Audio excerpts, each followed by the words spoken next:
Assalamualaikum warahmatullahi wabarakatuh. Ya, selamat malam. Mungkin aku manggil semuanya rekan-rekan aja ya. Jadi memang tadi seperti yang di awal dibahas Pak Ismu, aku manggil Pak Ismu. Mungkin rekan-rekan sini ingin mengenal tentang perpajakan gitu. Apa sih haknya dari sisi wajib pajak, apapun kewajiban dari sisi perpajakannya wajib pajak. Mungkin kalau mengenal quote on quote pajak itu mungkin di mata rekan-rekan kalian semuanya itu apa? Haram. Terus apa? Zolim. Lalu apa lagi?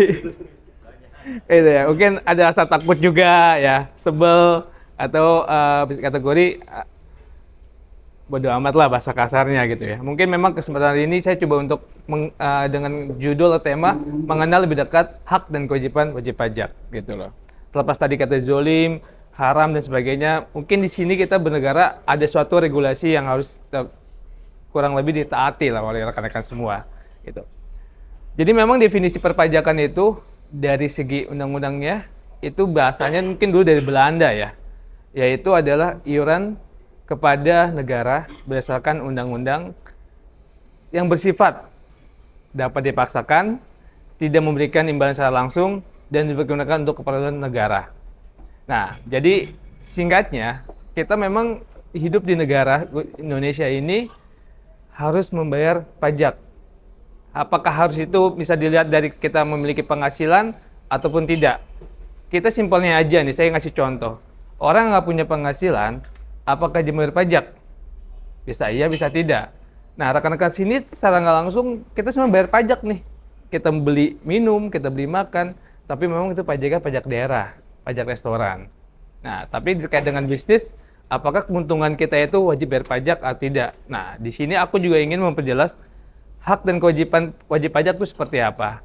Definisi pajak itu adalah iuran kepada negara bersifat dipaksakan. Jadi kita memang mau tidak mau nih gitu. Bahkan kalau misalkan saya sempat bahas dengan rekan-rekan, pajak itu hilang pada saat apa? Pada saat kita, tanda kutip, udah meninggalkan dunia. Lalu di sini aku bahas sistem perpajakan itu bersifat adalah sebelum reformasi itu official assessment.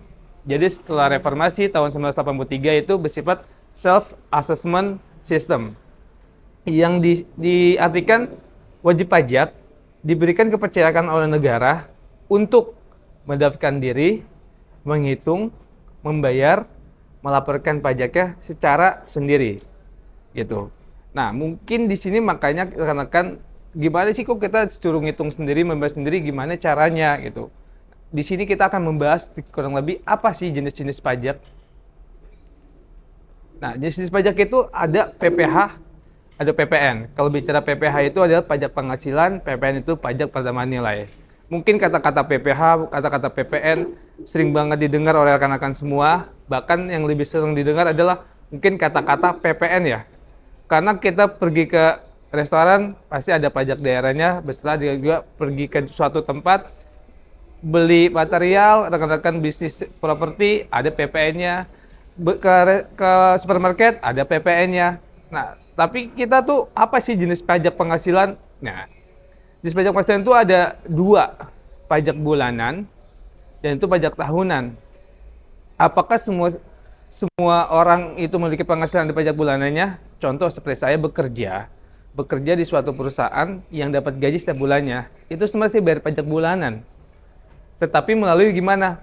Mekanisme pemotongan oleh perusahaan sendiri. Karena disebut kategori wajib pajak badan. Nah, kalau bicara PPN itu dikenakan atas konsumsi barang atau jasa. Itu ya. Jadi jenis pajak itu sebenarnya ada dua, pajak penghasilan sama pajak PPN. Ini di luar ada pajak PBB, BPHTB, dan sebagainya ya. Kita bicara di skop pajak penghasilan dan pajak penilaian. Jenis pajak penghasilan itu ada dua, bulanan dan tahunan, apa aja? Nah, inilah jenis-jenis pajak PPh. Yang ada PPh 21, PPh 4 ayat 2, PPh 22, PPh 23, 26, PPN dan PPNBM, bahkan bea materai. Mungkin kalau misalkan melihat dari latar belakang rekan-rekan semua, ini kan melekat kepada usaha properti ya. Di sini saya akan coba menjelaskan Dari keseluruhan itu mungkin di PPh 21, 4 ayat 2, 23, dan PPN. Untuk PPh 22 dan materi mungkin saya ignore aja. Mungkin kurang lebih tidak relate dengan usaha-usaha rekan-rekan semua. Di sini PPh 21 itu apa? Pemotongan atas penghasilan yang dibayarkan kepada orang pribadi sehubungan dengan pekerjaan, jabatan, jasa, dan kegiatan. Nah, tadi aku udah memberikan contoh nih, saat saya bekerja di suatu perusahaan, dapat gaji setiap bulannya dan dipotong oleh perusahaan. Itu masuknya jenis PPh 21. Lalu jenis PPh 4 ayat 2 seperti apa? Pemotongan atas penghasilan yang dibayarkan sehubungan dengan jasa tertentu dan sumber tertentu dan bersifat final. Di sini jasa tertentu ada nggak rekan-rekan yang tahu apa yang dimaksud dengan PPh pasal 4 ayat 2? Ini relate banget dengan rekan-rekan semua dalam hal bidang properti. Dalam hal kita melaksanakan pembangunan atau properti menggunakan jasa konstruksi nih, jasa kontraktor, ya. Seharusnya dalam bentuk kita badan, kita wajib memotong 4 ayat 2. Jasa konstruksi kontraktor itu sebenarnya dibagi 3, kecil, menengah, ataupun besar. Kalau bicara dulu SUJK, surat izin jasa konstruksi, sekarang dengan namanya SUB ya. SUB itu jadinya ada yang perencana, pengawas, sama pelaksana gitu. Jadi saat kita mau menggunakan kontraktor, dia memiliki namanya izin konstruksi, saat kita memberikan penghasilan ke mereka, kita harus wajib potong PPh 4 ayat 2. Ini yang dikategorikan dengan PPh bulanan. Jadi PPh bulanan itu adalah penghasilan diberikan kepada pihak ketiga sehubungan dengan jasa yang diberikan kepada kita, maka kita wajib memotong PPh. Tadi PPh 1, 4 ayat 2. Lalu yang dua-dua saya ignore karena nggak gitu relate dengan bisnis rekan-rekan. Maka PPh 2326 itu apa? Nah, ini sehubungan dengan penghasilan yang dibayarkan berupa hadiah, bunga, sewa, dividen, royalti, dan jasa-jasa lain yang belum dipotong PPh 21 tentunya. Jadi kalau misalkan tadi orang pribadi yang bekerja sebagai karyawan dikenakan 21 sehubungan dengan jasa, tapi nggak dikenakan 23. Tapi kalau misalkan ada seseorang memberikan jasa dalam bentuk PT, tagihannya bentuk PT, maka kita harus memotong PPh 23 jenisnya. Jasa apa ya biasanya yang relate dengan rekan-rekan? Mungkin kita ada jasa desain, ya, jasa marketing, lalu jasa konsultasi terkait dengan pembangunan dan sebagainya, gitu.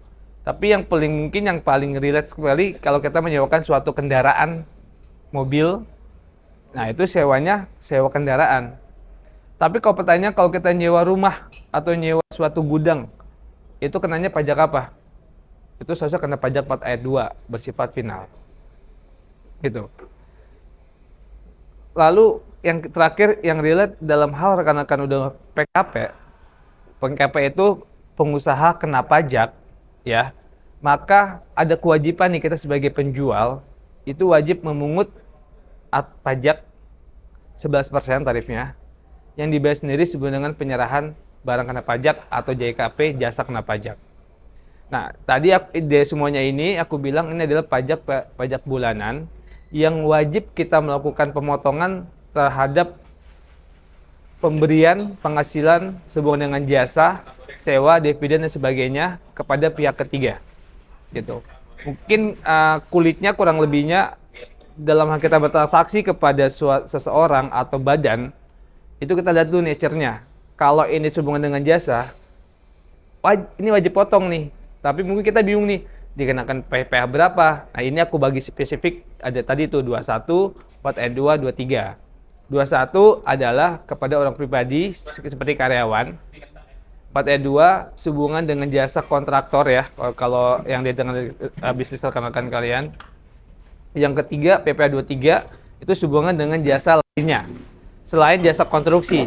Kalau misalkan tadi jasa desain, jasa marketing, dan sebagainya, yang bentuk tagihannya dalam bentuk adalah perusahaan, bukan perorangan ya. Kalau perorangan itu masuk ke dalam PPh 21. Gitu. Lalu kalau misalkan rekan-rekan udah PKP, maka wajib memungut PPN terkait dengan penyerahan yang dilakukan kepada pembeli. Gitu. Nah, di sini aku akan coba bahas kewajiban wajib pajak adalah pertama mendaftarkan diri dan memperoleh NPWP, mengisi dan menandangi SPT, membayar dan menyetor ke kas negara. Yang keempat adalah melakukan pembukuan ataupun pencatatan. Gitu. Jadi saat kita udah memiliki penghasilan, maka sekarang itu karena teknologi atau digitalisasi udah maju, pasti rekan-rekan ngerasa pada saat ingin membuka rekening diminta NPWP. Saat kita ingin bertransaksi kepada suatu lembaga finance atau kita mau kredit mobil ya atau motor, itu pasti diminta NPWP. Bahkan juga dalam hal rekan-rekan mau investasi emas pun di Antam transaksi pun juga dibutuhkan NPWP. Jadi apalagi per 2024 ini mungkin rekan udah tahu nih NPWP diganti nih jadi NIK. Sekarang tuh identitas NPWP itu diubah menjadi NIK per 2024. Awalnya Januari itu udah mulai, tapi karena melihat situasi yang belum comply, wajib pajak diundur sampai akhir pertengahan tahun maksudku. Gitu. Sebenarnya balik lagi dengan kewajiban pajak adalah iuran paksaan negara, kita dipaksa nih. Kenapa? Karena kan 17 tahun kita udah memiliki NIK, mau nggak mau kita dipaksa untuk menjadi wajib pajak. Secara nggak langsung seperti itu oleh negara ke depannya.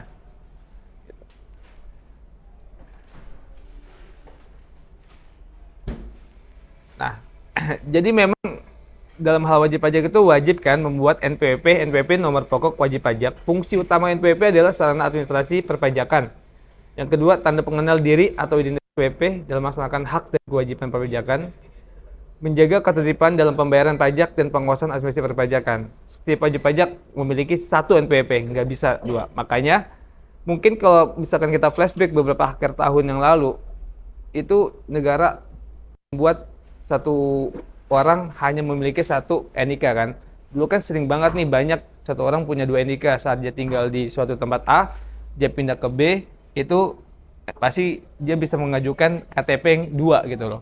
Akhirnya kan mungkin di sisi Dukcapil itu menetralisasi, maka satu warga negara memiliki satu NIK. Tujuannya apa? Di sini dengan tujuan yang sekarang itu kita mengetahui bahwa satu NIK itu nanti fungsi sebagai NPWP. Kalau boleh tahu, di sini rekan-rekan udah melakukan pemadanan NIK menjadi NPWP belum? Belum ya? Nah, ini mungkin ada sedikit materi. Sebenarnya tata caranya itu online ya. Kalau online itu rekan-rekan udah punya namanya EVIN atau DJP online belum? EVIN udah punya DJP online. Nah, jadi memang perubahan format NPWP itu menjadi NIK itu untuk orang pribadi, untuk badan atau instansi pemerintah dan orang pribadi bukan penduduk dan NPWP cabang. Yang relate di sini mungkin rekan-rekan adalah orang pribadi ya dan badan mungkin ya. Gitu. Jadi kan dulunya NPWP memiliki 15 digit. Sekarang berubah NIK menjadi 16 digit gitu. Format baru NPWP sejak kapan? Ya, ini format baru berlaku sejak 14 Juli 2022. Tapi diperpanjang ya itu sampai dengan 30 Mei 2024 untuk melakukan apa? Pengajuan administrasi perpajakan di dalam DJP online. Namun per 1 Juni 2024 itu seluruh layanan administrasi online berlaku NIK. Udah nggak NPWP. Sebenarnya pemerintah udah melakukan ini di 14 Juli untuk melakukan pemadanan. Nah, dilakukan dengan data kependudukan, klarifikasi kepada WP untuk data yang belum valid. Dalam bentuk belum valid, kita harus melakukan ke dalam Dukcapil ataupun ke warga setempat. Itu. Intinya cuma menambahkan satu digit 0 di depan NPWP lama menjadi format 16 digital. Tetapi memang karena kita ini adalah sekarang sistemnya udah online, mau nggak mau kita harus melakukan pemadanan di DJP online. Kebayang nggak maksudnya DJP online itu, rekan-rekan tahu nggak? DJP online masukin ke dalam online lalu melapor SPT, melakukan kan ya, maksudnya terkadang melakukan kan, maksudnya kalau tidak melakukan memang nggak kebayang, tapi kalau misalnya melakukan kebayang tuh. Jadi di dalam profile kita akan ngeklik pemadanan NIK, gitu aja sih. Nah, NIK diaktifasi dengan NPWP, diberikan NPWP format 15 digit. Untuk yang badan,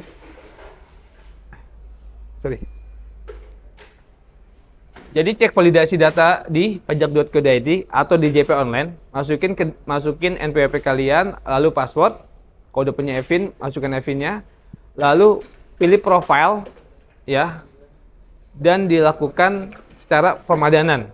Itu klik pemadanan aja, gitu. Kalau udah centang hijau, berarti KTP dengan NPWP kita sinkron valid. Tapi kalau ada suatu pertanyaan, itu perlu dikonfirmasi lagi.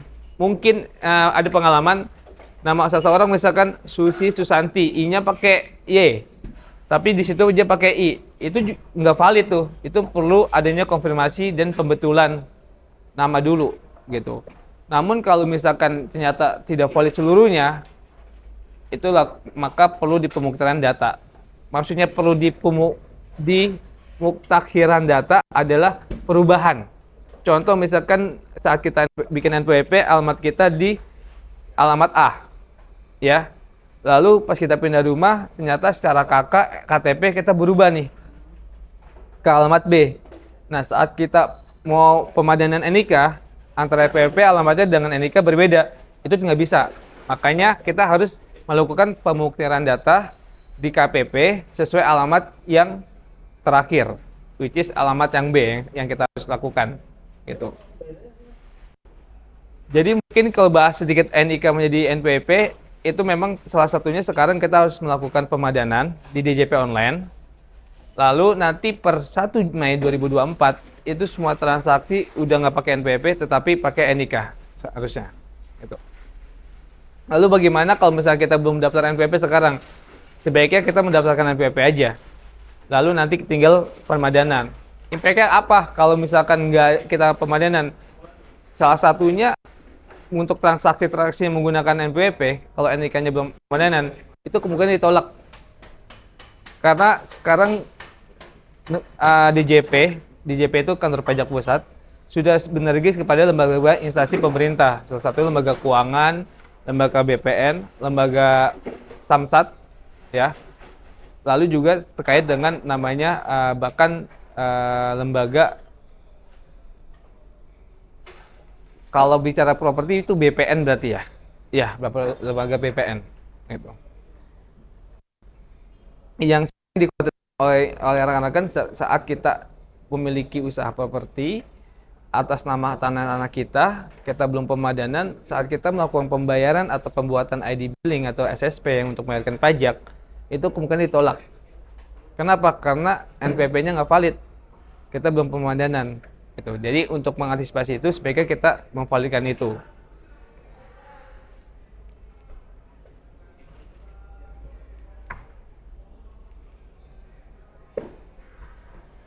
Kewajiban-wajib pajak sebenarnya 3M. Ya. Aku boleh tanya nggak? Boleh, boleh. Yang masalah pemadanan tadi. Ya. Berarti kan dengan kata lain, pemadanan ini pemikiran saya. Ya. Mungkin nggak hanya yang perlu itu hanya pengusaha yang memang sudah punya profesi atau apa yang akan diperjualbelikan atau yang punya urusan dengan lembaga keuangan.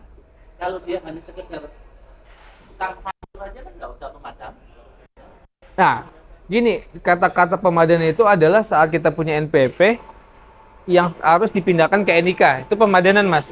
Pertanyaan saya, apakah tukang sayur yang Mas sebut punya NPWP apa enggak? Kalau dalam hal dia memiliki NPWP itu harus pemadanan. Terlepas dia penghasilannya tidak ada ya. Ya, karena terkait tadi ya aturan pemerintah KTP sama NIK sama dengan NPWP. Berarti kan kata lain 17 tahun dia sudah punya NPWP langsung secara otomatis. Oh, gini. Saat kita mendapatkan NIK 17 tahun, bukan berarti kita punya NPWP. Itu. Kata-kata pemadanan ini adalah saat kita udah punya NPWP yang dipindahkan ke NIK, itu kita harus lakukan namanya pemadanan. Kita ubah tuh di data profil kita. Pertanyaannya selanjutnya, kalau saat kita 17 tahun, apakah kita otomatis memiliki NPWP? Itu enggak. Oh enggak ya? Enggak, kita mesti daftarin juga. Oh tetap Daftarin juga. Jadi nanti saat kantor pajak lembaga keuangan meminta mana kamu NIK-nya, di cross check NIK-nya oleh dia, tapi enggak, ternyata ada notifikasi, oh belum ber-NPWP. Itu kategori apakah bisa disetujui atau tidak disetujui. Tapi kalau misalkan dia udah punya NPWP, saya 17 tahun nih, dia daftarin NPWP. NIK-nya kan pasti nomornya NIK kan. Jadi itu NIK itu kenapa disebutnya secara NPWP, bukan otomatis kita jadi punya NPWP. Kita mesti daftarin juga ke kantor pajak. Caranya gimana? Ya itu validasi itu yang aku bilang gitu. Jadi kayak orang ngurus NPWP aja ya? Iya, tapi identitasnya kalau dulu ada 2 kartu, sekarang jadi 1. Gitu loh. Jadi Ya. tidak selamanya orang punya KTP sudah punya NPWP. Betul. Tetap harus daftar. Harus. Nomor Ak- NPWP-nya itu sama dengan NIK, betul Pak. Betul. Betul. Impact-nya apa kalau misalkan kita punya NIK, lalu kita belum diaktifasi ke kantor pajak? Dalam hal kita memiliki transaksi, itu ada kenaikan tarif. Contohnya, misalkan saya bekerja nih, saya punya NIK tapi nggak punya NPWP. Mungkin pajak saya seharusnya dipotong kalau punya NPWP 2%.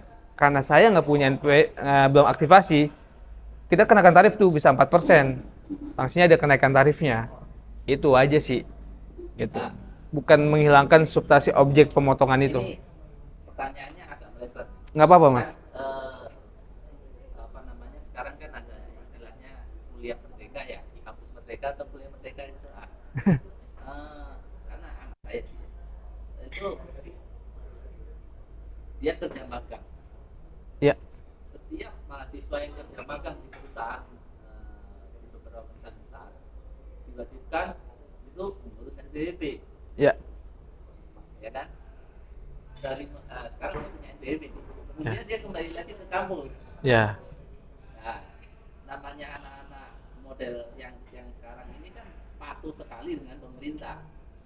Bapaknya aja belum pemadanan, dia sudah mau pemadanan. Saya bilang, ngapain lu nggak pemadanan? Yang ada masuk jebakan Batman kan gitu. Nah jadi ya saya nggak usah duluan, nanti aja kalau ada urusan itu saya bener nggak? Sebenarnya enggak, Mas. Ini saya bukan memihak pemerintah ya. Tapi pemadanan itu hanya untuk aktivasi kita. Untungannya nih, yang beberapa hal ke depan yang saya lihat, saat kita untuk bertransaksi, khususnya kita membeli aset, ya, itu pasti diminta NPWP. Aset kan? Ya, lalu yang kedua, dalam hal misalkan mahasiswa udah punya NPWP, dia mau buka rekening aja nih, itu diminta NPWP. Nah, poinnya di sini memang kenapa dia disuruh bikin rekening itu karena terkait dengan gaji. Ya, Kalau buka rekening itu, dia sekarang udah punya rekening. Ya. Jadi pemikiran saya nggak usah lu pemadanan lah. Kalau bisa kait aja, kait dulu lah. Kan sudah ada rekening, belum perlu gitu. oke. Pemikiran itu benar. Ya, pemikiran mahasiswa sebenarnya kategori benar dan salah. Benar apa? Benar kenapa? Benernya itu tanda kutip memang nggak ada kepentingan lagi nih menggunakan NPWP dalam waktu 1, 2, 3 tahun. Ya. Betul nggak? Ah. Ya, tapi salahnya saat kita menggunakan di tahun keempat belum validasi, ya kan berarti kan mau nggak mau kita pemadanan mau 4 tahun atau mau sekarang sama aja. Maksudku itu. Apa sih impact-nya kalau kita pemadanan nggak pemadanan? Sebenarnya kalau saat kamu punya punya NPWP, kan tadi aku bilang kewajiban wajib pajak adalah itu menghitung, membayar atau melapor. Kita bicara, kalau kita nggak ada penghasilan, kita perlu ada yang menghitung nggak? Nggak perlu, Mas. Apakah kita nggak menghitung, ada yang dibayar? Pasti nggak ada. Tapi kita wajib apa? Melapor. Melapor, kalau kita melapor, itu nggak ada sanksi. Kalau tidak kita melapor, ada sanksinya. Jadi kita nggak ada bayar pajak, tinggal melapor aja. Apalagi, Mas, sekarang tuh udah online. Saya udah 11 tahun. Dulu tuh pas lagi zaman-zaman saya ngerjain, itu bolak-balik kantor pajak loh, ngantri dari pagi sampai malam. Tapi dengan sekarang udah online, kantor pajak jam 8 sampai jam 4 ya, di break jam 12, itu ngantri panjang lebar. Sekarang kita mau buka ngapor jam 11 malam itu udah bisa. Jadi maksudku karena udah mempermudah, biasanya kita comply tuh nggak ada yang dibayar, nggak ada yang dihitung gitu. Apa Ribetnya itu tiap tahun harus lapor gitu. Itu makanya saya bukan Bukan membedakan. ribetnya itu PPH mana yang mesti kita laporin, kadang-kadang kan banyak banget tuh. Kayak tadi banyak banget yang bingung kita. Nah, itu sebenarnya aku bilang PPH 21, 23, 4 E2 yang kita bahas itu bukan kewajiban kita untuk melaporkan di akhir tahunnya. Kita ini kalau misalnya semuanya kita bilang nih orang pribadi, itu hanya akhir tahun aja. Paling lambat Maret. Ya, Maret ini. Iya, karena 3 bulan setelah akhir tahun paling lambat. Dari mana? Dari penghasilan yang kita terima. Kalau kita nggak ada penghasilannya, berarti kita nggak hitung. Karena nggak dihitung, nggak ada pajak yang dibayar. Tapi apakah wajib lapor? Wajib. Jadi laporannya nol aja gitu. Nol. Nah, kita mesti lihat pelaporan SPT orang pribadi itu terbagi 3. 1770 SS, sebutannya itu sangat sederhana. Apa tuh sangat sederhana? Memiliki penghasilan di bawah 60 juta. 1 tahun. Lalu yang kedua 1770S. Itu adalah sederhana. Yang dibilang kategorinya kata pajak, kalau kamu memiliki penghasilan melebihi 60 juta, kamu pakai form ini ya. Gitu. Tapi kalau misalkan kamu orang pribadi bukan bekerja biasa, bukan karyawan, kamu punya usaha, kamu pakai 1770, bahasa kitanya polos, yang nggak ada S-nya lah, gitu. Apa tadi? SS itu SS sangat sederhana. yang 60 ke bawah. Iya. Nah, sekarang kalau misalkan anak yang masih mau contohnya, dia 60 ke bawah nggak? Pasti 60 ke bawah, nggak ada penghasilan, 0 sampai 60 kan? Itu udah tinggal yang dihitung, nggak dibayar. Tapi memang kita hanya melapor aja.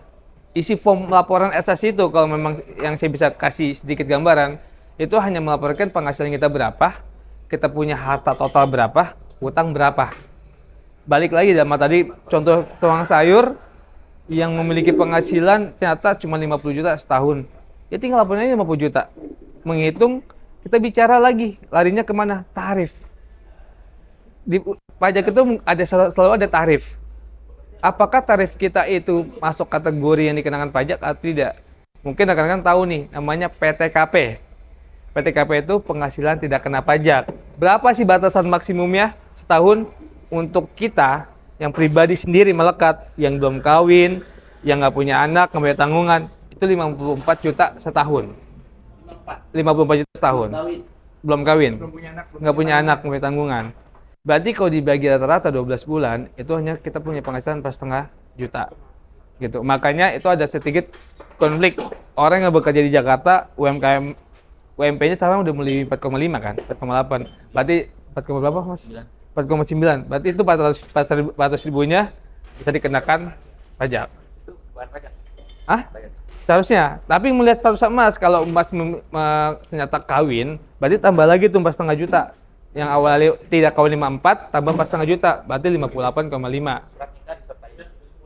Enggak. Pengakuan aja. Enggak. Self assessment. Iya, karena sifat kita self assessment, Mas. Jadi saat memang Mas mengakui, Punya keluarga berkurang. iya berkurang. Kuotanya nambah. Punya 2, nggak diakuin ya. Enggak, pajak itu mengatur kalau sebutannya K-I-3. Kawin, istri 3 tanggungan. Jadi kawin, istri 1, maksimal 3 tanggungan, berarti 3 anak. Gitu. 3 tanggungan tadi. 3 tanggungan. Anak. Iya. Bukan ini Mas Ismu. Menyebabkan pajak itu nggak syar'i itu tidak diakui. Nah, iya karena Justru karena masih banyak tanggungan berkurang. Kan cuma 1 istri, kalau 2 istri kan tanggungannya semakin. ya kalau gitu nanti kalau gitu jadi K-I-I.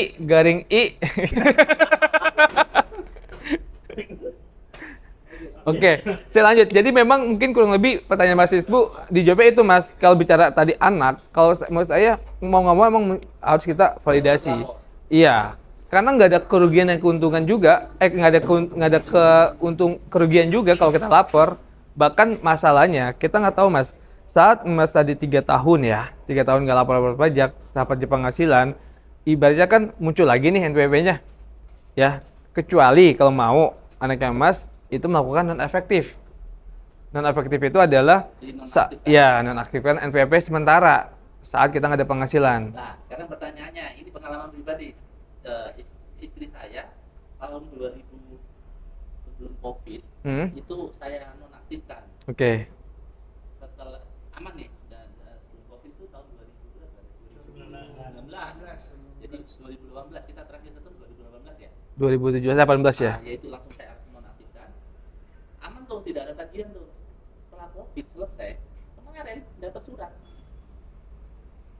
Surat untuk melaporkan. Ih, Nah, dianggap belum pelaporan istri. Jadi gini. Sudah nonaktif ini. Non- Berapa tahun? non aktif itu kan Mas melaporkan kan, permohonan kan. Disetujui atau tidak? Itu yang belum. Tahunya di mana? Gini. Sudah ada kan, sudah diterima nih suratnya sama si Sama kantor pajak. Nah, ini sama halnya, Mas. Kita bicara self assessment saat kita mau jumpa permohonan. Kenapa sebutnya permohonan nih? Berarti kita minta nih sama kantor pajak. Namanya permohonan itu pasti Bisa diterima, bisa ditolak. betul. Tapi kok pengumumannya kok baru Beda. berapa tahun kemudian? Makanya nih kita sebutan SPT itu kategorinya apa? Surat pemberitahuan pajak. Kita mau beritahu ke orang pajak tuh, dia nggak bisa bilang aku tolak atau tidak. Makanya dia selalu membuat surat bukti terima, ya. Gitu. Kalau udah dapat bukti lapor, udah pasti kita udah memberitahukan ke mereka dan dia udah terima, gitulah. Nggak bisa menolak. Tapi kalau namanya surat permohonan, itu namanya permohonan, sifat dari permohonan kalau di sisi perpajakan, kita meminta persetujuan dari dia. Dalam hal dia menyetujui, lalu ada surat itu, kita bisa bantah. Gitu. Karena gini, kalau saya nggak tahu di dalam pajak seperti apa, tapi yang saya dapat pembicaraan, NPWP itu dia punya list nih NPWP. Misalkan dia megang satu AR itu, anggap 100 NPWP. Dia akan lihat nih mana yang aktif, mana yang tidak. Contoh salah satu aktif apa? Yaitu kita misalkan ada transaksi. Contoh nih saya nih, kalau saya mau ngajukan NE, bisa apa enggak? Dia bakal ditolak. Kenapa? Karena setiap bulannya NPWP saya itu dipotong oleh kantor saya, dilaporkan ke kantor pajak. Itu makanya selalu muncul aktif. Nah, dalam sistem pas lagi mengajukan NE itu, apakah ada suatu transaksi yang menggunakan NPWP atau tidak? Pertama, yang mesti di cross check. Yang kedua, permohonan itu setuju atau tidak. Kalau Mas ternyata disetujui, tiba-tiba nih, misalnya tadi saya setujui nih, tiba-tiba besok Mas ada transaksi, buka rekening koran simpelnya, pakai NPWP, itu otomatis aktif di sistemnya. Tapi sih nggak bisa gambarin sistem seperti apa ya, yang saya dapat seperti itu. Lah, gitu. Itu jawabannya. Jual tanah bener. Nah, iya. Itu jawabannya. Iya. Dapat warisan. Iya. Simpelnya tuh yang banyak orang nggak tahu terkadang. Iya, yang banyak tuh nggak tahu. Kita kadang-kadang buka. Iya, kita nambah rekening aja gitu. Nambah rekening NPWP-nya kadang-kadang kan database bank udah ada NPWP kita kan. Dia tanpa bilang kamu aktif atau enggak, bank pasti langsung input aja NPWP kita. Otomatis ting aktif lagi. Kecuali nyogok tellernya ya, jangan input ya. Nah, Salah tempel. Bisa tuh kan. kalau Pindahin nih duitnya karena sistem nggak bisa kebuka. Oh, tetap harus ngerti. betul.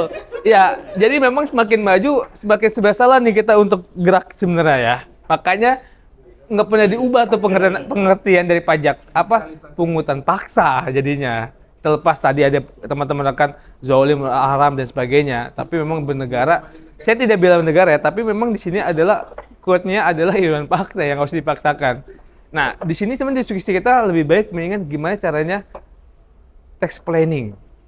Gimana kita mau berpajak tanpa salah, tapi kecil gitu loh. Itu seharusnya yang kita pikirkan sebagai pengusaha. Sebaiknya kalau saya saran seperti itu.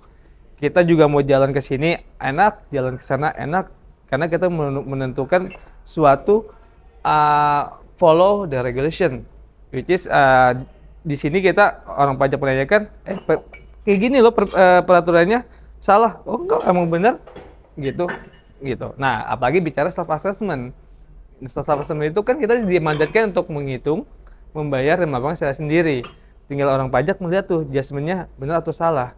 Dalam hal kita udah follow regulation, orang pajak mungkin bisa kategori keabu-abuan di sini menimbul lah. Nah, pengalaman saya itu lebih sering keabu-abuan itu. Contoh simpelnya, tadi ada suatu diskusi ya ke saya. Saat kita bekerja sama punya lahan tanah, lalu pajak penjualannya udah dibayarkan oleh suatu transaksi selanjutnya, orang pajak melihat, kamu ini belum bayar pajak loh. Oh udah Pak, mana buktinya? Iya. Lah, tapi kan PT yang jual nih. Mana bayar PT pajak sama PT? Enggak kok, kita nggak ada suatu baik nama gitu. Nah, sini keabu-abuan. saat kita menyerahkan suatu barang kepada PT, itu namanya udah suatu transaksional, terlepas belum ada suatu pembayaran yang diterima oleh pemilik tanah dari PT. Tapi orang pajak akan melihat nih, tanda kutip bahasa kasar, mana keuntungan negara. Karena kan kita juga sebagai pengusaha di sini tidak mau nih namanya double tax. Orang kita beli kerjasama sama pemilik lahan, kita nggak mau dong bayar ada suatu transaksi pajak penjual pembeli. Padahal tanahnya belum dilaku dijual kan. Pasti kita mendingan kita hold saat kita olah, lalu di pembeli bayar, udah kamu bayarin pajak penjual, kita bayarin pajak penjual, kamu bayar pembeli. Nah, orang pajak melihatnya seharusnya transaksi di pemilik tanah kepada PT itu udah ada suatu pajak terutangnya, BPHTB dan pajak penjual. Ini yang sering antara regulasi dengan common business yang terbentur, gitu. Solusinya seperti apa? Nah, ini yang mesti kita diskusikan nanti lah rame-rame, gitu. Mungkin sih saya akan bahas lanjut dulu ya, teman-teman. Ya, saya singkat, memang tadi itu kita kewajiban pajak 3M, menghitung, membayar, melapor. Di sini menghitung pajak sesuai dengan tarif dan ketentuan yang berlaku. Ingat PTKP dan tarif PPh. Kalau bicara PTKP tadi 54 juta, tarif PPh itu follow the regulation pasal 17 Undang-Undang PPh. Gitu. Baru membayarkan pajak melalui kantor pos, tapi dengan sekarang itu kita udah buat bicara online, ID billing, dan melaporkan pajak secara online juga. Gitu loh. Berkaitan dengan pajak penghasilan, wajib melaporkan SPT massa. Nah ini yang pengusaha-pengusaha atau bisnis-bisnis properti dalam bentuk badan khususnya PT, itu wajib melaporkan SPT bulanan maksudku. Wajib. Kenapa? Karena itu gini, semangat dari NPWP yang diberikan kepada PT itu adalah memandatkan suatu PT itu menitipkan suatu income untuk negara. Gitu. Income negara dalam arti utip apa? Dalam hal kamu diberikan NPWP untuk kamu berusaha, aku titipkan ya, kamu wajib pajak badan untuk memotong penghasilan yang kamu gunakan jasanya. Itulah mandatnya. Maka ada pajak bulanan tuh. Yang tadi aku bilang 21, 4R2, 23. Apakah mesti dilaporkan juga? Belum tentu. Dalam hal saya punya PT, lalu saya nggak punya karyawan, lalu nggak ada gaji yang saya berikan, apakah saya mesti laporkan SPT 21? Menghitung pajak 21? Tidak. Membayar pajak 21? Tidak. Tapi melaporkannya wajib. Untuk 21. Untuk 23, 4R2, ini berbeda. Kalau kita nggak ada tadi sewa tanah, sewa rumah atau gudang, lalu kita nggak ada pemakaian jasa pemeliharaan di setiap bulannya, maka kita nggak ada tuh wajib melaporkan SPT untuk 23, 4R2. Kenapa? Karena di sini kantor pajak melihat bahwa 23, 4R2 terkait dengan pemotongan atas pihak ketiga dalam bentuk badan. Tapi tadi kalau 21 adalah jasa yang diberikan kepada kita sebagai PT dalam bentuk orang pribadi. Nah, orang pribadi itu bisa di bawah PTKP atau di atas PTKP. Kalau di bawah PTKP kan dia nggak kena pajak.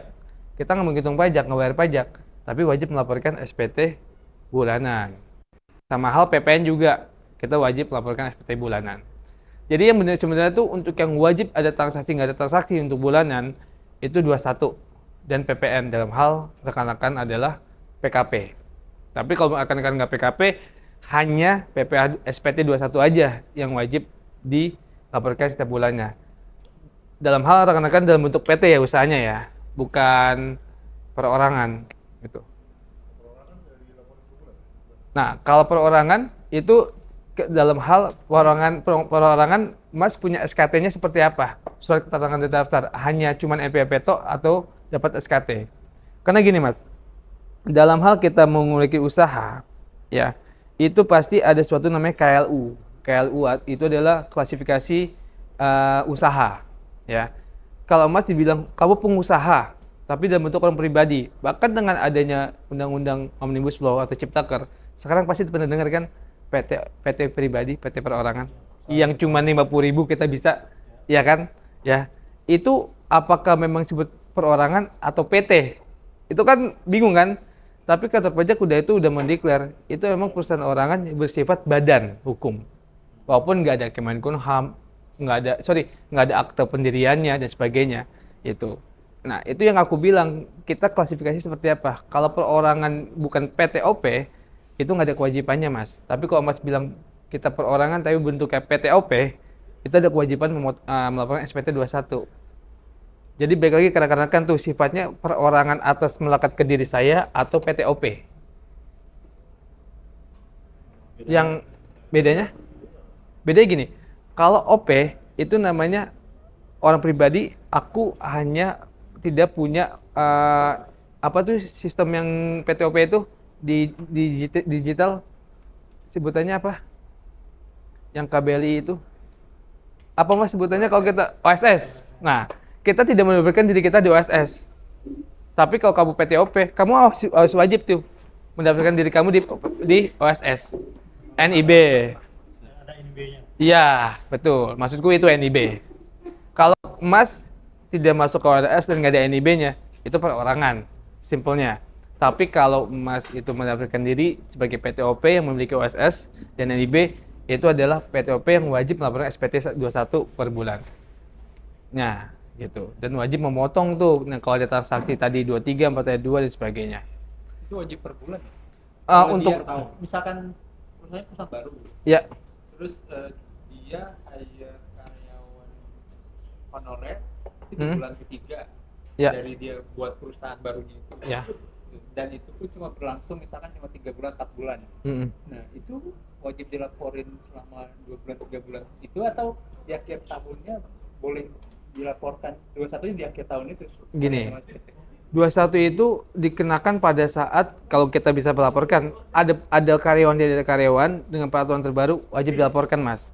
Nah dengan dia bekerjanya 3 bulan, jadi setiap bulannya itu Mas harus wajib laporkan tuh atas identitasnya dia. Karena bicara 21 itu pemerintah mengatur ada pegawai tetap dan pegawai tidak tetap. Kalau nggak dilaporkan itu sekarang ada itu nggak sih?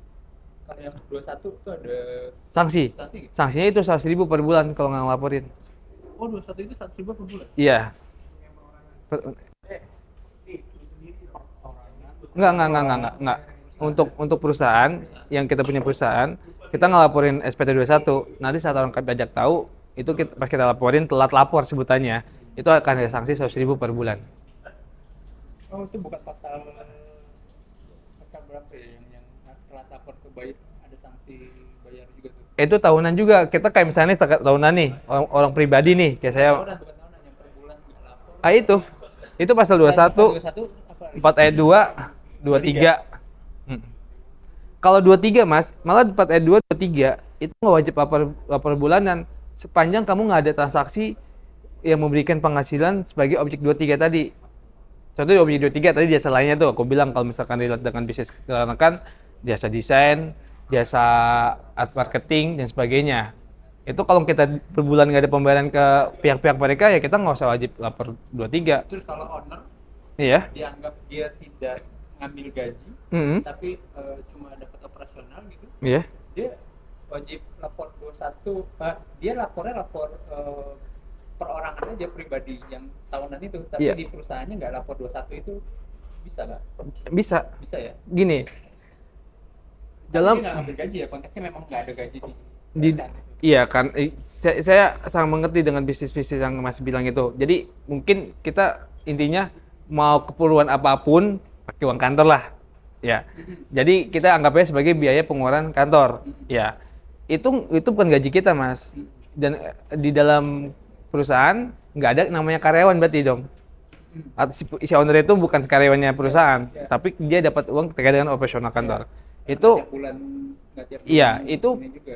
perusahaan anggap cuma owner doang yang jalan nih, kita nggak punya honorer, nggak punya itu. Apakah wajib tetap lapor SPT 21? Wajib, dengan karyawan 0, penghasilan 0. Ya kalau lapornya tetap wajib. Iya, tapi di ownernya itu Di ownernya lapor yang pribadinya nggak masalah gitu. Paling ya ownernya itu nggak pas di akhir tahunnya ya kita nggak ada punya penghasilan juga 0 juga. Karena kan nggak ada suatu penghasilan diberikan ke kita sebenarnya kan. Idealnya Mas, kalau saran saya, Mas tetap aja sebagai karyawan, nanti dipotongnya di bawah PTKP aja setnya. Jadi Mas pas lagi akhir tahun dapat bukti potongnya tuh, yang mesti dilaporkan di SPT tahunan. Kenapa aja enggak? Kalau di bawah PTKP memang enggak. Itu kita bicara tax planning tuh. Lepas contohnya, kita sebenarnya dapat operasional anggap sebulan anggap 10 juta lah. Mas bilang aja punya gaji 4,5 juta aja. Yang 6 jutanya itu anggap operasional. Nanti di perusahaan ada satu karyawan, kayaknya makanya dibilang nggak logik juga kamu bisa menjalankan suatu bisnis nggak punya karyawan. Itu nggak logika, Mas. Misal nih, perusahaan SPT 21-nya anggap ya kita straight aja. Karyawan 0, penghasilan 0, setiap bulannya sampai setahun. Tapi kamu punya penjualan, siapa yang ngerjain? Goib. Pasti orang pajak bilang gitu kan. Gak mungkin dong kamu nih ada penghasilan, siapa yang ngurusin ini pembukuan, gimana ini? Ya kamu nggak usah bohong lah. Makanya di situ kita bisa tes planning di sini. Idealnya kamu adalah satu karyawan yang kamu buat dengan penghasilan di bawah, sisanya itu masuk ke operasional. Gitu. Ya apa ya yang ngerjain dia. Itu. Makanya terkadang tuh hal-hal yang di sini aku bilang ada rasa takut dengan pajak tapi malah salah gitu loh. Sebaiknya kita bicara strategi planning ke depannya seperti apa. Itu kurang lebih seperti itu. Oke, aku lanjut sedikit lagi mungkin. Nah, kalau berkaitan dengan PPN, ini melakukan pembayaran penyetoran dan membuat faktur pajak lalu mengisi SPT masa PPN dan melakukan KKPP. Ini umum lah ya, kadang-kadang udah tahu rekan-rekan.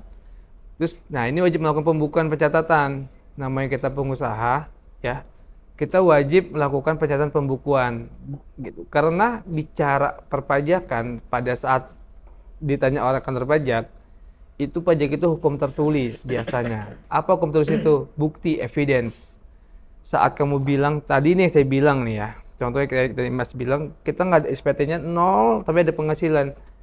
Itu kan nggak logika dan nggak tertulisnya apa? Yakin kamu ini yang ngerjain siapa? Masa ada penghasilan? Nggak ada biaya dong. Biayanya nggak ada biaya gaji. Itu kan maksudnya dengan kita bicara evidence bukti gitu, sebenarnya ada uang yang kita terima dan itu ternyata bukan objek pajak atau di BPTKP, itu lebih baik ketimbang kita tidak melaporkan sama sekali. Gitu. Contohnya saya bilang, ada satu karyawan gajinya 4,5 juta, di bawah PTKP, hanya wajib melaporkan SPT, ke kantor pajak once nanya, kok ini ada penghasilannya tapi cuma satu karyawan? Iya Pak, karena dia ngerjain seluruhnya. Bukti terusnya mana? Ini kita ada karyawannya kok satu, lalu ini dia ngerjain semuanya. Seperti itu. Ketimbang yang kita balik, nggak ada karyawan tapi ada penghasilan, siapa yang mengerjakan? Itulah kita bisa bicara gunanya ada pencatatan pembukuan dan ada evidence-nya yang kita bilang di situ. Gitu. Ya. Ya, nah ini yang aku bilang tadi Mas, sanksi-sanksinya nih bagi wajib pajak nih. Nah, yang pertama kalau wajib OP yang nggak melaporkan itu kena 100.000 nih. Lalu ada ketentuan pembayaran kalau ada pajak yang kita bayarkan tapi udah telat nih batas waktu pembayarannya. Itu paling besar ya, paling besar dikenakan bunga atau sanksi 2% per bulan. Ya, sebulannya 2%. Dalam hal misalkan contohnya kita bicara SPT tahunan lah yang berakhir di akhir Maret, tiba-tiba kita melaporkan di akhir April, itu SPT-nya kena 100.000. Apakah langsung dibayar hari itu juga? Enggak. Semua pembayaran itu mesti ada evidence juga orang pajak. Harus ada tagihan yang disebutkan surat tagihan pajak. Jadi walaupun kita telat, kita lapor akhir April, kan ada sanksi 100.000, tapi belum ada surat dari kantor pajak nih, nggak usah bayar dulu. Kalau kita bayar salah nggak? Salah, karena nanti kita bayar sanksi itu merefer kepada nomor tagihan yang kantor pajak berikan. Sebutnya itu STP atau surat tagihan pajak. Lalu kita sebenarnya ada pajak yang terutang nih di akhir April nih, 1 juta. Maka kita telat dari bulan Maret ke April berapa? 1 bulan. Maka dikenakan maksimal ya, ini kita bicara maksimal bunga 2%. Berarti akan ada sanksi kurang lebih 20.000 tuh. Tapi kalau kita laporkan di bulan Juni, berarti kan April, Mei, Juni, 3 bulan. Berarti 6% dikalikan 1 juta, 60.000. Bayarnya gimana? Sama halnya, kita bayarin dulu si jutanya tentang terutangnya, lalu 60.000-nya tadi, sanksinya, tunggu tagihan lagi di kantor pajak. Gimana Mas, kalau misalkan orang pajak nggak nagih lagi? Ya berarti kita nggak usah bayar dulu sampai orang pajak menagihkan kita. Gitu. Boleh, boleh. Ada 2 pertanyaan. Boleh. Ini yang saya versi rangkum apa yang saya versi saya. Jadi pajak itu ada apa namanya ada 2 yang saya tanyakan. Maksudnya pajak itu ada bersifat sebagai ancaman dan juga sebagai peluang, ya kan? Iya. Nah, terus kalau untuk pertanyaannya adalah gini, sanksi yang paling parah di pajak itu apa sih Mas kalau seandainya nih? Kalau seandainya nih ada pengusaha yang terus-menerus itu membiarkan karena dia punya satu prinsip, entah itu agama atau apapun, dia punya prinsip kayak gitu. Nah, terus dia bilang nih bahwasannya saya nggak mau deh, nggak peduli, saya mau diapain nggak peduli gitu. Nah, itu sanksi terberatnya itu apa? Ya. Jadi memang semangat dari kantor pajak itu, fungsi dari pajak di Indonesia itu 2, Mas. Regulator dan budgetor. Ya. Regulator itu adalah mengatur perpajakan atau sistem matis perpajakan Indonesia, membuat undang-undang, ya. Lalu yang kedua, budgetor. Tidak dipungkiri, setahu saya ya, koreksi kalau salah, 60% APBN Indonesia salah satunya dari pajak. Nah, sebenarnya dengan case yang Mas Rendra menanyakan, itu pasti tujuan semangat pajak kolek uang dulu. Iya. Maka ada tahap-tahapannya juga, Mas. Dalam hal di sini merugikan negara gini. Kamu sebenarnya diberikan suatu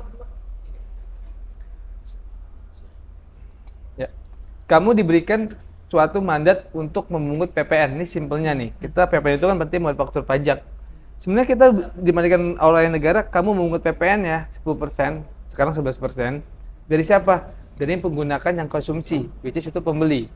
Kamu kolek lah tuh uangnya, dapat kan 11%. Kita bicara anggap 100.000. Lalu kamu nge-story nih ke negara. Itu kerugian negara. Tujuannya, itu impact parahnya adalah pidana. Tanda kutip apa? Fiktif. Apakah kantor pajak langsung memidanakan hari itu juga? Tidak. Semua butuh proses. Pertama, kamu lakukan apa tahapannya? Kamu dipanggil, lalu misalkan kamu itu diperiksa kalau memang kamu masih bandel juga, di bukti permulaan, kata kodenya buper. Kalau bukti permulaan masih belum bisa juga, sidik juga, baru pidana. Itu tahapannya pidananya seperti itu. Tapi dalam proses itu tiba-tiba kamu diperiksa, ya Pak, saya salah, saya bayar, close. Ini ada kejadian, Gitu. Mas. Jadi orang kena denda pajak, dia nggak sanggup bayar. Nah, itu rekening keluarganya satu kakak ngecek minus. Gini. Minus sesuai dengan tagihan pajaknya juga. Iya. Jadi kalau dapat transferan dari orang lain, ngurangin dari denda pajaknya itu gimana tuh? Gini. Luar biasa ya. Makanya setiap suatu proses itu pajak itu aku bilang ada evidennya, bukti. Jadi si pajak itu juga semuanya mengeluarkan suatu produk. Contoh yang Mas kasih itu, kita bicara dari urutan bawahnya dulu ya, yang saya tahu dan saya alami. Itu kalau misalkan sampai rekeningnya dipotong-potong itu udah tahap level tinggi. Gimana sama tinggi? Jadi kamu udah diperiksa, dihitung pajaknya, kamu sih bayar nih 10 miliar misalkan, Katakanlah 1 miliar lah. Itu 1 miliar bukan cuma verbal aja orang pajak, itu ada produk yang namanya surat ketetapan pajak kurang bayar, SKPKB gitu. Mungkin kalau nanti Pak Ismu kita bicara tahap pemeriksaan pajak Pas, kayaknya lebih seru tuh case-case-nya.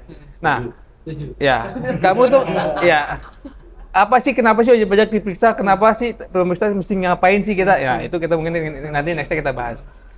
Kamu yang case sama Mas Rendra, itu udah surat ketetapan pajak, kamu nggak bayar-bayar, kamu hiraukan. Padahal surat ketetapan pajak itu, kantor pajak secara undang-undang memberikan jalur prosedur selanjutnya. Ada kamu ajuin dispute banding, sampai keberatan sampai banding, gitu loh. Nah itu kalau misalkan banding itu udah di pengadilan pajak, ketemunya hakim-hakim lah. Yaitu argumen antara kantor pajak dengan kita nih sebagai wajib pajak yang diadili oleh hakim, itu sebenarnya dibanding. Tapi kalau kamu tidak melakukan hal itu, berarti kategorinya itu udah ingkrah. Ingkrah itu ketetapan hukum tetap. Iya, kamu nggak ngajuin prosedur lanjutan hukum, ya, secara peraturan perpajakan, kamu berarti udah setuju. Itu udah ingkrah, gitu. Kalau udah ingkrah, itu nanti ada tuh kantor pajak akan menegur, namanya himbauan, teguran, sita, blokir, Sampai disita ya? iya, blokir sampai titik kalau kamu udah blokir, ya udah orang pajak itu akan mengambil uang dari sisi Di ATM langsung ambil. rekeningnya itu, mendeposit. Karena itu kalau diblokir itu mandatnya udah antara DJP, Bank Indonesia, OJK mungkin lah ya. Itu jadi udah bersinergi lah. Makanya dengan adanya pemblokiran rekening itu menurut saya itu udah dewa lah dia tuh. Gitu lah maksudnya. Ada mas, kejadian kayak gitu ada. Nah, Satu makanya keluarga itu minus itu rekeningnya. sebenarnya Mas, sebenarnya itu saya bukan jualan di sini. Itu guna konsultan pajak pada saat kamu ditetapkan pajak 10 miliar. Kalau kamu tuh bisa hukum lanjutan Iya. yang aku bilang keberatan Iya. sampai banding Iya. gitu loh. Kenapa? Mungkin orang pajak salah melakukan perhitungannya yang kita bilang, oh faktanya nggak seperti ini. Contohnya itu mungkin kata-kata zolim yang di situ yang ada. Kata-kata zolim di situ orang pajak seharusnya nggak salah, dibilang salah. Nah makanya tuh sebenarnya negara dibilang kalau kamu diperiksa ada pajak yang terutang kamu nggak setuju, kamu bisa lanjut level keberatan. Kamu bisa lanjut banding. Nah itu ada tahap-tahapan prosedurnya. Dalam hal kamu banding menang, ya kamu nggak ada pajak yang kamu bayarkan. Tapi kalau misalkan kamu memang salah, kamu setuju, kamu bayarkan. Pak, kita mau bayar nih, kayak gue salah. Terus kita nggak punya uang gimana? Pajak juga mau baik lagi, karena fungsinya budgeter, yang penting kamu bayar deh. Kita kasih fasilitas angsur. Kemauan kamu angsur berapa lama? Ya 1 tahun, 1 bulan, 6 bulan, tergantung nanti. Di sini bicara kesepakatan. Lama Gitu. mengangsur ada maksimalnya nggak? Tidak diatur Mas, tapi memang commonnya itu 1 tahun. Lebih dari 1 tahun bisa nggak? Itu baik lagi kebijakan kantor pajak. Ada yang bisa, ada yang enggak. Saya di sini bukan bicara gimana ya. Kayak contohnya kayak yang kita bilang itu diangsur misalkan anggap nih 10 juta, kita nggak ada kemampuan bayar. Kamu kemampuan bayar berapa? 6 kali bayar. 6 kali. Itu negotiation sih. Tergantung kantor pajak. Jadi gini, tidak dipungkiri fungsi pajak adalah budgeter. Masing-masing kantor pajak setempat, dia agak reda ya saya ngomongnya. Dia memiliki adalah suatu tanggung jawab get income ataupun target revenue. ARM ya, Jadi dia akan hitung-hitungan juga, Mas. Jadi Gitu. kalau Ya, gitu. jadi kalau cicilan kita Cari mana yang bisa. nego nyicilnya di atas 1 tahun itu tujuannya apa? Supaya sampai AR-nya dipindah, baru kemudian kita nego ulang. Enggak, Ganti AR. enggak. Gini. Jadi masalahnya Enggak. air gitu ya. Bukan. Kalau bicara lagi angsur mengangsur itu memang jadi AR itu fungsinya apa sih? Itu wali kelas kita. Ya. Ya, apakah dia bisa menyetujui kita ngangsur? Itu enggak, karena itu bagian kepada divisi penyuluhan penagihan ataupun penyuluhan itu. Itu tapi kita karena wali kelas dia wali kelas kita di kantor pajak, mungkin dia bisa menjembatani ini Mas Ismu udah utang pajak 20 juta. Dia nggak sanggup bayar langsung. Tolonglah gitu. Sanggupnya berapa? Setahun. Ya udah ya, setahun. Udah komitmen nih Mas tahun. Saya dipindah nih akhirnya. Bukan berarti nanti Mas ada negosiasi lagi. Nggak bisa, karena komitmen itu yang mesti ini. Contohnya saya ada cash lah nih, belum lama. Itu kena pajak 1 miliar. Kantor pajak emang tahu lah kita nggak ada kemampuan tuh si wajib pajak itu. PP-nya.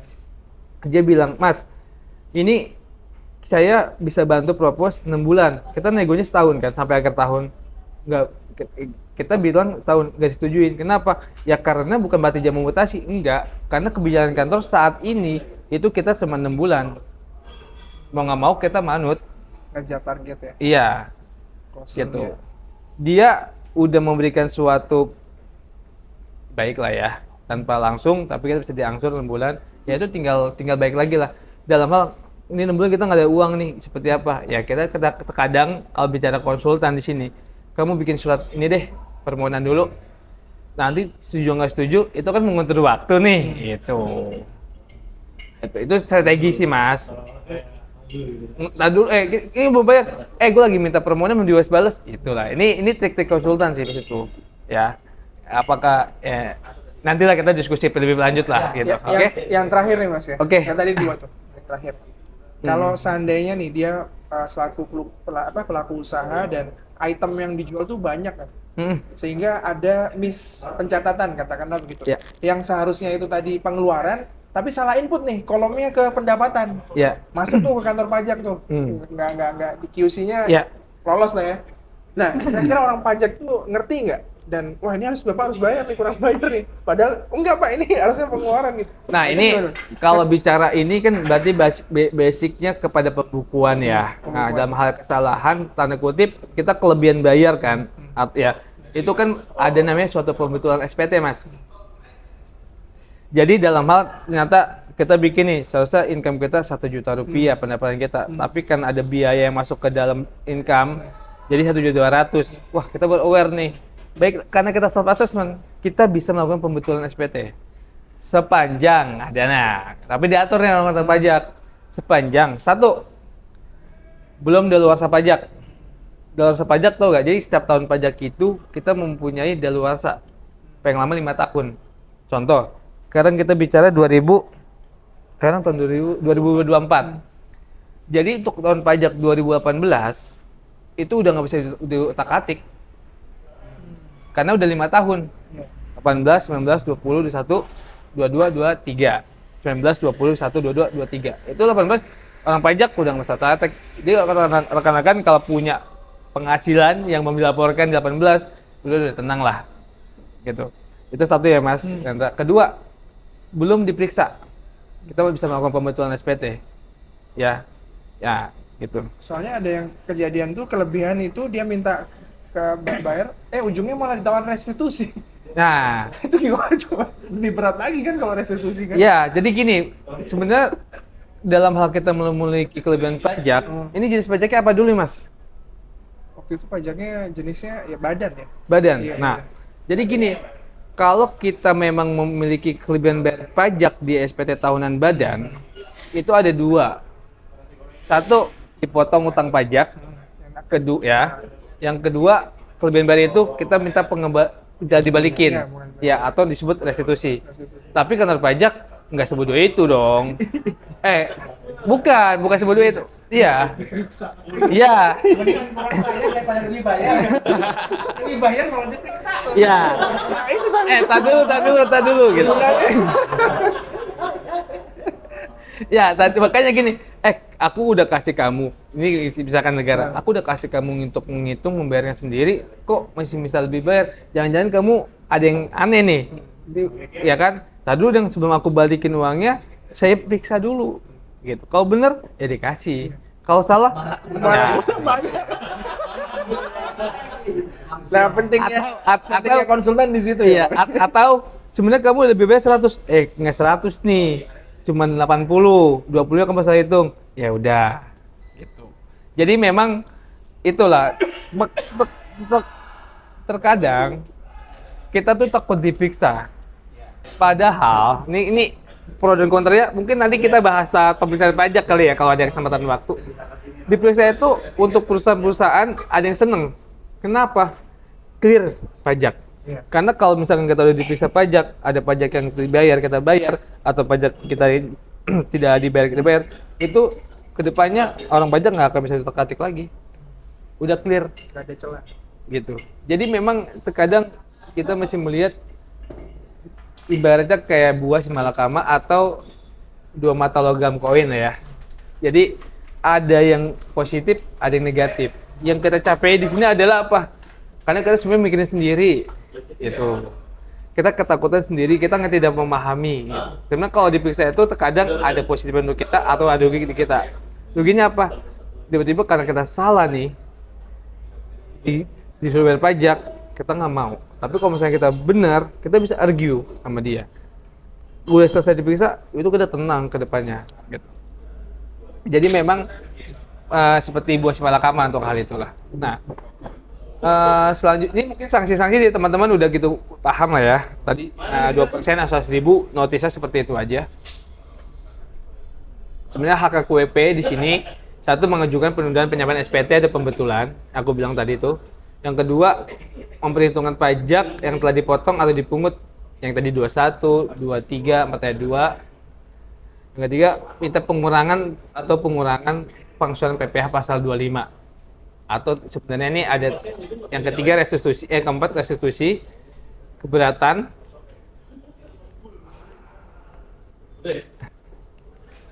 kok gitu ya, banding pajak dan selanjutnya aku bilang tadi. Kok ini kliknya gitu ya.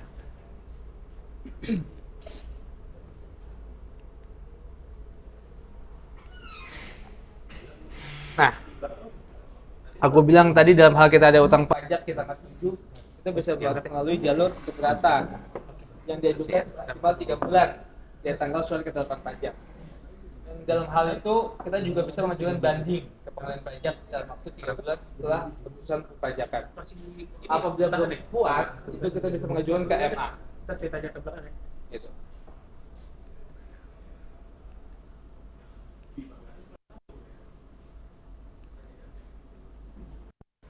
Nah, wajib pajak berhak mendapatkan pelindungan kerahasiaan atau informasi yang disampaikan kepada JP, misalnya SPT, laporan keuangan, data dari pihak ketiga yang bersifat rahasia dan lain-lain. Ini hak wajib pajak. Mungkin kurang lebih itu secara singkat ya hak dan kewajiban perpajakan. Kayaknya kalau saya lihat di sini lebih ke cash-cashnya lah ya mungkin ya. Kalau mau sharing boleh. Katakan atau ada materi yang saya sampaikan kurang jelas bisa ditanyakan.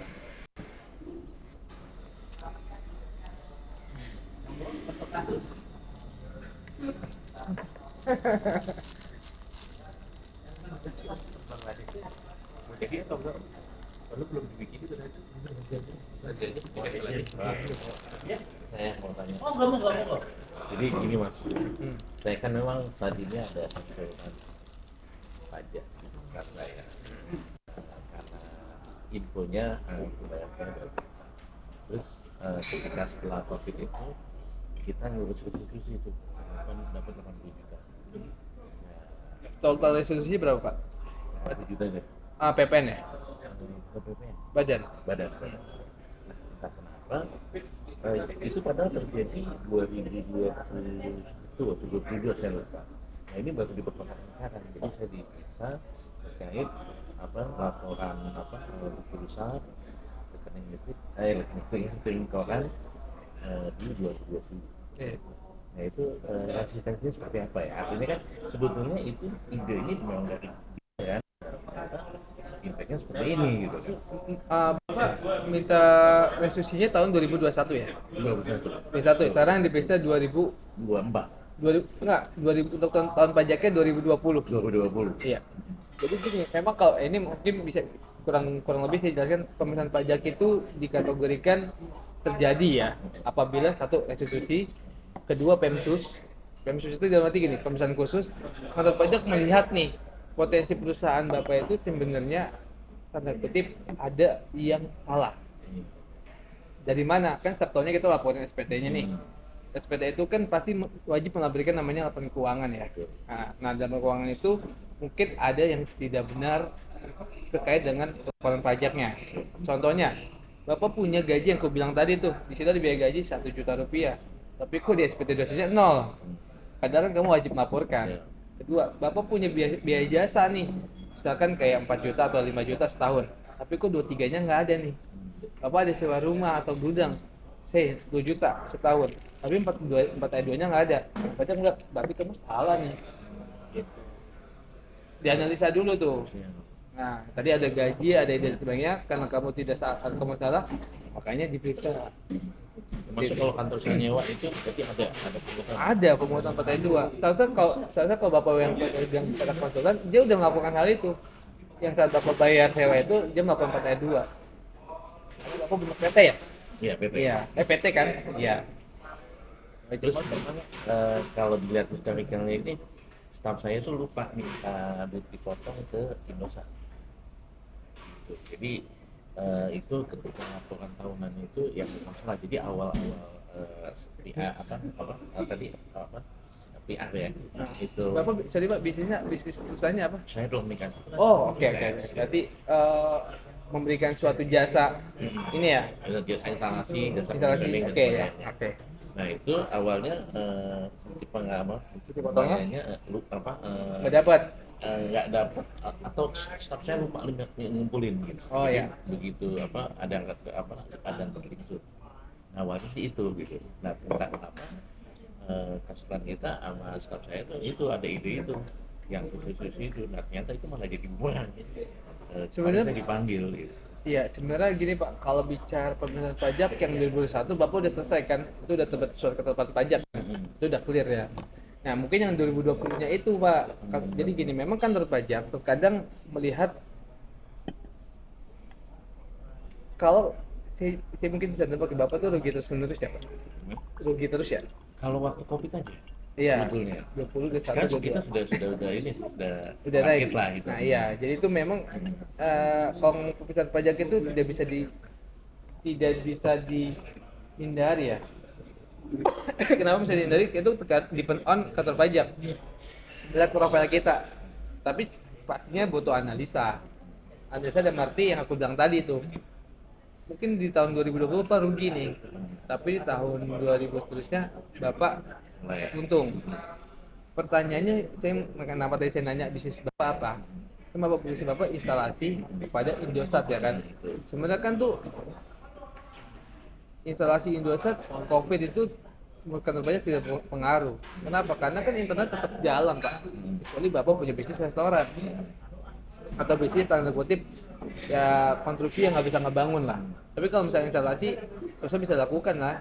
Apalagi maintenance gitu.